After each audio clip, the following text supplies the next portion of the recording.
ชุมเจ้าบ่ได้ตากแม่นจังดีบ่มีแต่เขาเจ้ามาซื้อแล้วก็ขายให้เขาเจ้าเลยโดยโอ้แบบเป็นนางแบบช่างๆก็บ่อันนั้นแหละซะเนาะมันก็บ่เมื่อยตอนตากเพราะว่าตากนี่ใช้เวลาหลายมื้ออยู่พี่น้องเผื่อมันสิแห้งสมมุติว่ามันบ่แดดนี่แห้งนั้นแห้งเนาะน้องหาน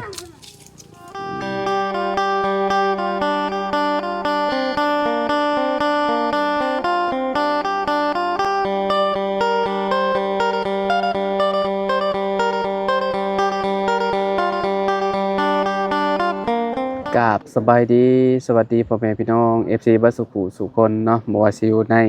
และก็ต่างประเทศเด้อพี่น้องเด้อเนาะบ่พบบ่พ้อกันกับเฮาคือเก่าคือเดิมเนาะเพิ่มเติมคือมื้อนี้พี่น้องเฮาเข้ามาทางบ้านน้องหานเด้อพี่น้องเด้อน้องที่ว่ามาเอาเสื้อผ้ามื้อนั้นเนาะที่ว่าหลวงปู่เพิ่นมาแจกแหละพี่น้องเฮาเข้ามากับบ่าวบุญสารวัตรเนาะสุดก่อนเนาะแต่ว่ารอบนี้เข้ามากับบ่าวบุญบ้านป่าแล้วก็ลุงเฮิมพี่น้องเนาะตอนนี้เรากำลังสิไปเนาะพูดคุยเนาะกับน้องเพิ่นก่อนเนาะพี่น้องน้องหานแหละเนาะไปเบิ่งไปชมนำกันพุ่นแหละอยู่เฮือนอยู่ซานเพิ่นพุ่นแหละพี่น้องโดยพี่น้อยเนาะตอนนี้ก็มาหาน้องหานเพิ่นแล้วเนาะสบายดีเด้อน้องหลาเด้อสบายดีเนาะพี่น้องเอ้ยมาก็ถึกจังหวะเพิ่นนี่แหละเฮ็ดแคมอยู่พี่น้อยเนาะกำลังปอกแคมกำลังสิเอาไปขายเนาะเอาหนีบไม้อีกเทื่อนึงเลยเด้อเอาหนีบเป็นบ่อยละนั่นแหละโดย จับไว้เลยน่าลองชื่อเขาได้อยู่บ่ได้อยู่มองใดมื้อนั้นน้องหานกูร่างเลี้ยวมาแจกเครื่องเด้เนาะแต่แจ๊กโดยเพิ่นเว้าลาวบ่ค่อยเก่งปานใดพี่น้องเนาะเพราะว่าน้องเพิ่นเคยล้มกันอยู่เพิ่นบ่ได้เข้าโรงเรียนก่อนมื้อนี้แต่เพิ่นก็บ่ค่อย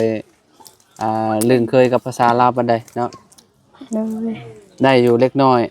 เนาะก็ต้องขอโทษขออภัยพ่อแม่พี่น้องหลายๆเนาะก็อยากถ่ายวิถีชีวิตน้องเพิ่นให้เบิ่งนํกันเนาะน้องหานเนาะเจ้าอายุเท่าใดก็ประมาณ15 16ได้บ่16เนาะพี่น้องเฮ็ดกูมื้อบ่นี่หาน้องเฮ็ดคู่มือก็คือคนเวียดมารับซื้อเนาะโดยเพิ่นมารับซื้อพี่น้องเนาะอันนี้เนี่ยได้แล้วประมาณ3-4โลพี่น้องเนาะโลอยู่ข้างนอกประมาณ 8,000 ได้อยู่นี่ 8,000 คือกันบ่ 7,000อยู่นี่ 7,000 บ่อ๋อแต่มองบ้านสกีบ้านน้องไม้น่ะ 8,000 บ่ตัวที่ว่าตากแห้งน่ะประมาณ20คือกันบ่ตากแห้งได้เท่าไหร่ก็เจ้า19อ๋อก็อันน่ะบ่ลื่นกันบ่หลายปานใดเนาะทางบ้านน้องไม้สิลื่นกว่า 1,000 พี่น้องแต่ว่าบ้านน้องเพิ่นก็สิได้อยู่ประมาณ 19,000 เนาะเพราะว่าเฮาบ่ได้ออกไปขายข้างนอกเนาะเคยเอาไปขายบ่อยู่เวียดบ่มีแต่อันคนเวียดมารับซื้อเนาะคนลาวคือกันเนี่ยบ่ได้รับซื้อบ่ก็จะเอาไปเฮ็ดไม้กวาดพี่น้องเนาะส่งออกผู้ใดนี่น่ะมันธรรมดาบ่พี่น้องเอ้ยเนาะก็คือเฮาเฮ็ดเป็นนี่เฮาก็เอาเฮ็ดไม้สานเฮ็ดไม้กวาดไม้หยังได้เลยพี่น้องเอ้ยเนาะเฮาบ่จำเป็นต้องขายให้เพิ่นก็ได้แต่เฮาขายเป็นก้านเอาเนาะก้านพลอยหั่นน่ะอันนี้ซุมเจ้าเคยเฮ็ดเอาเองอยู่บ่ไม้พลอยนี่ก็กวาดเทือนกวาดหยังนี่บ่ได้เฮ็ดเอาเองบ่มีแต่ซื้อเอาโดยซื้อเอาพี่น้องเนาะช่วงนี้เพิ่นก็นี่แหละ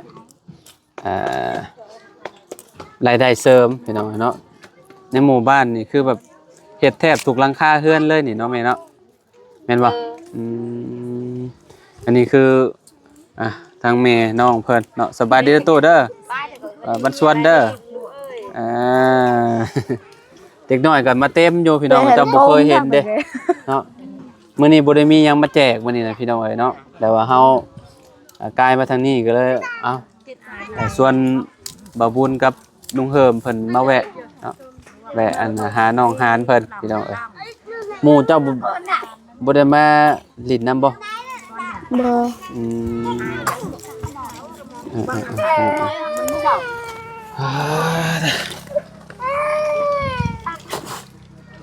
ทางนั้นคือพ่อน้องเพิ่นเนาะสบายดีตู้เด้อ ป้าถึงจะไปดี พุ่นน่ะพี่น้องเอ้ยเนาะ ก็ดีลูกเอ้ย บ่เคยออกกล้องจักเทื่อมันก็สิแบบนี้แหละพี่น้องเอ้ยเนาะคนอยู่บ้านนอกบ้านนาเฮาบางคนเพิ่นก็เคยออกเคยหยังก็สิธรรมดาเพิ่นก็บ่อยากอายปานใดแต่ว่าน้องเพิ่นนี่บ่เคยออกจักเทื่อเนาะบ่เคยออกบ่เคยออกเด้อเนาะเคยออกแต่นำช่องข่อยมื้อนั้นเนาะกับบ่าวบุญนั่นเนาะ โดย อันนี้รอบ2พี่น้องเอ้ยเพราะว่าโทรศัพท์ก็ลิ้นบ่ค่อยได้ปานใดอยู่นี่นะสัญญาณบ่ค่อยมีนะสัญญาณมันขึ้นไม้บวกเลยพี่น้องเอ้ยลิ้นอิหยังก็บ่ได้ คือแบบแม่ของแม่จะปลูกเองบ่นี่นะแคมนี่ โดย อืม ป้าน่ะปีมาจอกแน่ไปไอ้ปลารุ่ยไปกี่ห้อ ยังหลายบ่เนาะเจ้าเคยไปตัดอยู่บ่ ยังไล่ ยังหลายอยู่เนาะขายเบิดปีเลยปีนี้เนาะ โดย เออขายแคมเบิดนี่ก็น่ะทางให้ปลูกข้าวบ่นี่เนาะแม่นแล้วบ่พี่น้องเอ้ยยามนี้น่ะแคม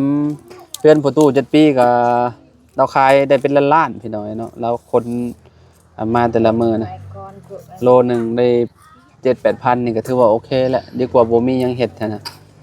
เขาเจ้ารับซื้อตลอดชุมเจ้าบ่ได้ตากแม่นจังดีบ่มีแต่เขาเจ้ามาซื้อแล้วก็ขายให้เขาเจ้าเลย โดย โอ้ แบบคะแนนแบบช่างช้าง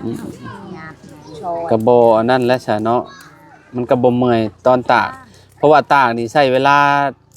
หลายมื้ออยู่พี่น้องเผื่อมันสิแห้งสมมุติว่ามันบ่แดดนี่แห้งนั้นแห้งเนาะน้องหาด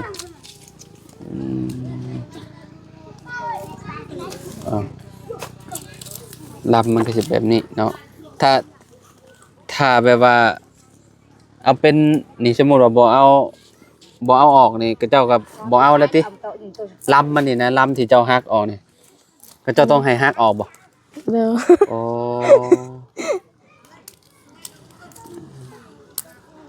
ฮักออกมันต้องเป็นมวยเลยเด้พี่น้องเนาะบ่เป็นมวยนี่มันก็หยาบ ไอ้ นี่ เต้เขา นั่น ไป น่ะ คุณปองไอ้เต้เขาไป ฮัก ไอ้กันเธอตราให้มันดูคือเขาตราตราให้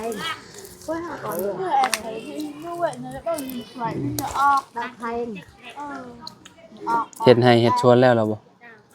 ย่าง ถอนมันยังบ่แล้วจะมีบ่มันตุบ่มีจำเจ้ากินข้าวอยู่ไสซะชื่อเอาบ่ข้าวเออ เขาบ่มี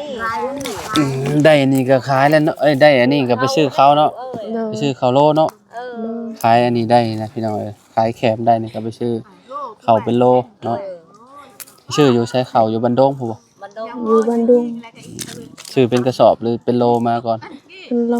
เป็นโลกระสอบหนึง5 6แสนเนาะ โดย 6แสน5พวก50โลนะพี่น้องเอ้ยถ้าบ่เฮ็ดอันนี้ก็จักสิไปเฮ็ดไงพี่น้องเอ้ยเนาะเพราะว่ามันยามมันเนาะยามแคมออกเด้ ชื่อเขา บ่ได้ซื้อข้าวแล้วตู้เนาะ อืม ดีแล้วเนาะ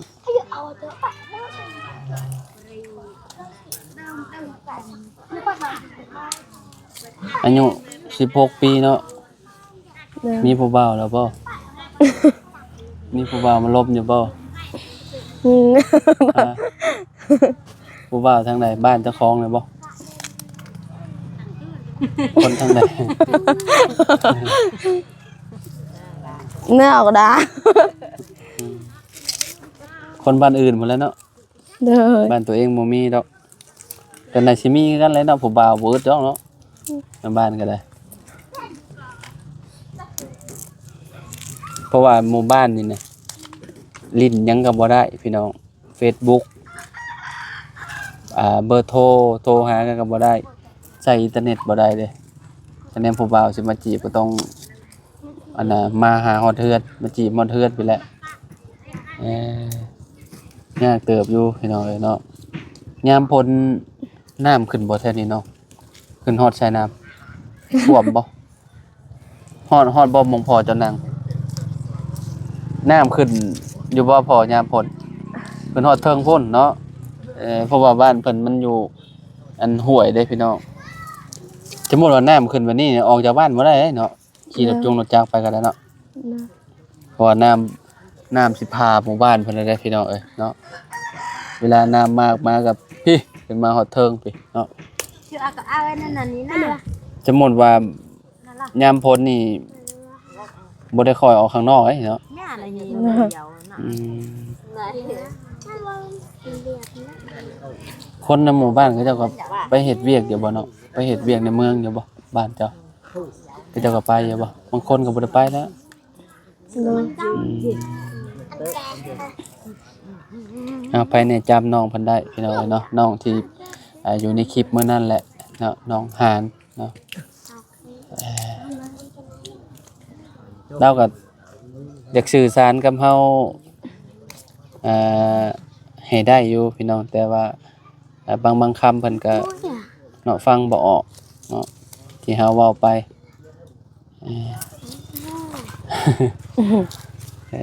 กินข้าวเที่ยงแล้วบ่เนาะ กินแล้ว กินแล้ว เด้อ กินผักบ่ นางทานกินผัก กินผักลวกผักมีอยู่มีได้หลายเติบอยู่มื้อนี้3คนทั้งอ้ายทั้งลุงเฮิมบ่าวบุญบ้านป่าจำสิลวกบ่แรงนี่ลวกใส่ผักเคยบ่ลวกมีใส่ผัก เคยอยู่เนาะแซ่บๆเอาไว้